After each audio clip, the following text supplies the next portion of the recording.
চৌরঙ্গীর মোড়, শরীয়তপুর সদর চৌরঙ্গীর মোড়, এই ট্রাকটি এখানে আটকে রাখা হয়েছে। সরকারি চাল চুরি করে নিয়ে যাওয়ার সময় একটি ট্রাক আটকে দিল জনগণ।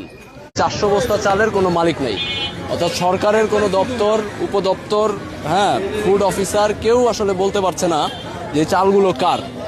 তো প্রথমবার যখন আটকাইছে দুপুর 12টায়, তখন সাংবাদিকরা আসছেন, খোঁজ খবর নিছেন, কিন্তু এটার ব্যাপারে খোঁজ খবর নেওয়ার পরে কেউ আসলে এটার প্রকৃত মালিক হিসেবে পরিচয় দেন নাই। কিন্তু আমরা দেখতে পেলাম যে সদর পালং থানার যারা পুলিশ প্রশাসন রয়েছে তারা এটাকে জব্দ করেছে এবং থানায় আটক রেখেছে।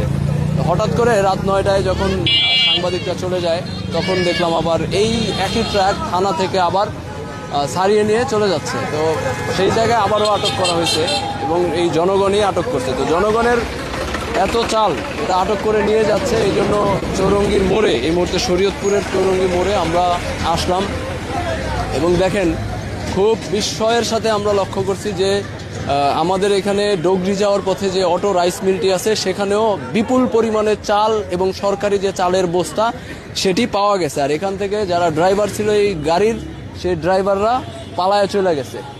শুধু ড্রাইভার না, ড্রাইভার হেল্পার যারা আছে সবাই চলে গেছে। তো এখন আসলে এটার দায়িত্ব কার? আমরা আসলে অনেককে রিচ করার চেষ্টা করলাম, তারা কেউ আসলে ফোন রিসিভ করছে না। সরকারি কর্মকর্তা যারা রয়েছে তারা ফোন রিসিভ করতেছে না। তার মানে হচ্ছে এটার সাথে ইনভলভ আছে কারা কারা, মানে এটা আমরা জানতে চাই যে কারা ইনভলভ আছে। শরীয়তপুরের মতো একটি জায়গায় এই ধরনের ঘটনা ঘটবে এটি আসলে আমরা কখনো প্রত্যাশা করি নাই। বিগত সময় কি হয়েছে সেটা আপনারা বুঝতেই পারতেছেন যে আগে পুকুর চুরি হইতো, কিন্তু আমরা এখন দেখছি সরাসরি সমুদ্র চুরি করে ফেলতেছে। তো দেখেন এটা এখন এই যে আমরা যদি চলে যাই তখন এই ড্রাইভার আবার আসবে, হেল্পার আবার আসবে এবং এই যে ট্রাকটি সেটি আবার নিয়ে যাবে গোডাউনের দিকে। তাহলে গোডাউন থেকে যে চালটা বের হয়েছে এটা কি উদ্দেশ্যে বের হয়েছে, কোন জায়গায় যাওয়ার উদ্দেশ্যে বের হয়েছে? অর্থাৎ যে ডিলারের কথা বলছিল, সকালে দেখছি আমি কয়েকটি ভিডিওতে, যে ডিলারের কথা বলছিল সেই ডিলার অস্বীকার করছে যে এই চাল তার না।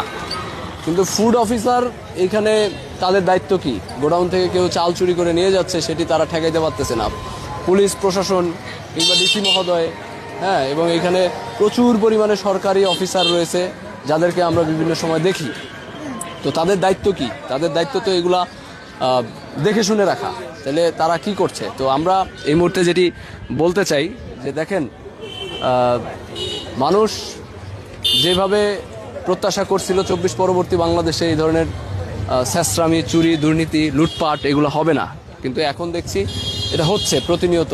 দেখেন এই যে আজকে একটি ট্রাক মাত্র জব্দ করছে এবং এটা জব্দ করার পরে হয়তো মানুষজন জানতে পারছে যে এটা কোন জায়গায় নিয়ে যাওয়া হয়, সেখানে গেছে এবং সেখানে যায় তারা খোঁজখবর নিয়ে দেখলো যে সেখানে বিপুল পরিমাণে চাল আছে এবং নতুন নতুন বস্তা আছে, এবং এটি সব সরকারি বস্তা।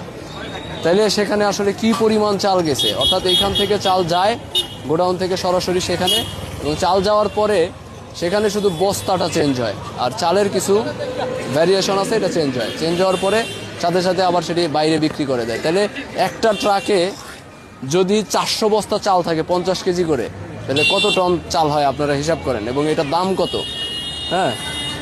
এটার দাম কত? প্রায় 4 লাখ 5 লাখ টাকা। এরকম 10টা ট্রাক নিলে আর কি থাকে? তাহলে যে খাদ্য গুদামের চালগুলো এভাবে লুটপাট করে নিয়ে যাচ্ছে, এটা দেখার মতো কেউ নাই। এই মুহূর্তে প্রশাসনের কোনো লোকজন আসেও নাই, আমরা দেখিও নাই যে প্রশাসনের কোনো লোকজন আসছে। তো যারা আশেপাশে আছেন আইসা দেখতে পারেন।